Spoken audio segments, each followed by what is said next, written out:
প্রভাতে উঠে শুনলে আমি নেই, ভোরের নরম আলোয় ফুলে চন্দনে নূতন লাল ডুরে শাড়িতে আমি এমন ভাবে ঘুমিয়েছিলাম মৃত্যুর ভয়ঙ্কর রূপ যাতে ধরা না পড়ে।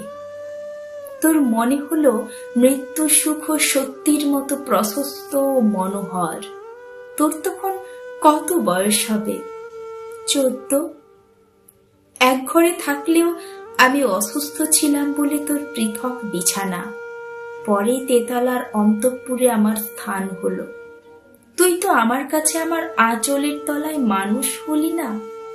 জমিদার বাড়ির রীতি, চাকর বাকরের কাছে মানুষ। মা কথাটা কি?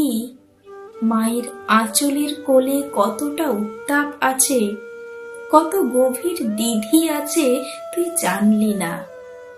তাই হয়তো আমার মৃত্যুর সময়কে নাড়া দিলেও 16 বছরের কাদম্বরী আমার না থাকার বেদনাকে মুছে দিল। আঁকড়ে ধরলি তোর প্রিয় বৌঠানকে।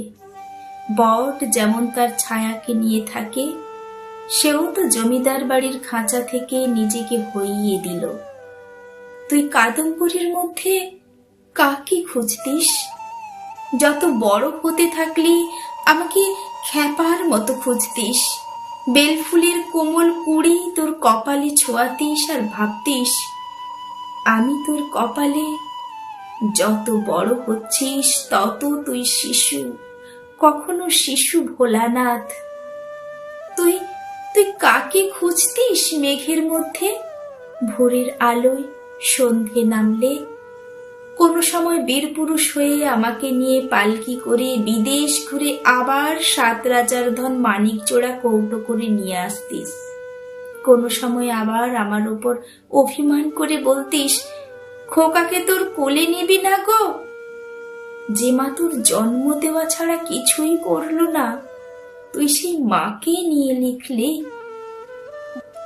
মনে হয় মা আমার পানে চেয়ে অনিমিখে কোলের পরে ধরে কবে দেখত আমায়, যে সেই চাউনি রেখে গেছে আমার সারা আকাশ চেয়ে। সেই আকাশটা কিন্তু রোজ দেখি, তোকে থরথর করে রোজ কাঁদতে দেখি। তোকে প্রেমে, পুজোয়, স্বদেশে, আন্তর্জাতিকতায় দেখি। আবার ছবির রেখায়, রঙে, কবিতার নাট্যে, শব্দে, চরিত্র প্রবন্ধে, চিঠিতে, উপন্যাসে। কোনো মা তার সন্তানকে নিশ্চয়ই এত আদর করেনি তুই যত লিখেছিস। কি আদর তোর লেখায়! দূর আকাশটা যেমন সমুদ্রে নেমে আসে আদর করতে, যেমন মা ঝুঁকে পড়ে তার সন্তানের মুখে স্তন দিতে, তেমনি দেখি আর ভাবি শ্যাম যে তোর চারিদিকে খড়ির গণ্ডি কেটে দিয়েছিল, সেই গণ্ডিটা কখন পৃথিবীর মানচিত্রকে ছুঁয়ে ফেলেছে। আমি মুখ্য মানুষ। আমার 8ম শ্রেণী পড়া ছেলে যখন তুই পেটে এলি, কত কষ্ট, প্রসব বেদনায় ছিঁড়ে মেঘের মতো টুকরো টুকরো হয়ে যেতাম। জানিস খোকা, এই যন্ত্রণা তোর মুখে দেখতাম যখন খাতায় লেখনী নিয়ে বসতিস, কিংবা আমি নিজেকে তোর মধ্যে সেই যন্ত্রণা ক্লিষ্ট মুখ দেখতাম। খুব মায়া হতো। তারপর তোর আরাম কেদানায় চোখ বোঝা প্রশস্ত মুখ, ইচ্ছে করতো ছুটে গিয়ে যেন মা কেঁদো না।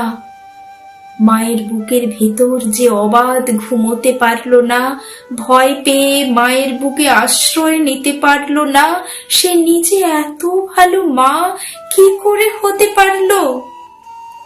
এত ভালো মা হাজার লক্ষ মানুষের গহীন মনে ডুব দিতে জানে, যে তাদের ব্যথায়, আনন্দে, প্রেমে, প্রতিবাদে, পুজোয় সব অনুভূতিতে মিলেমিশে নদী হয়ে যেতে পারে।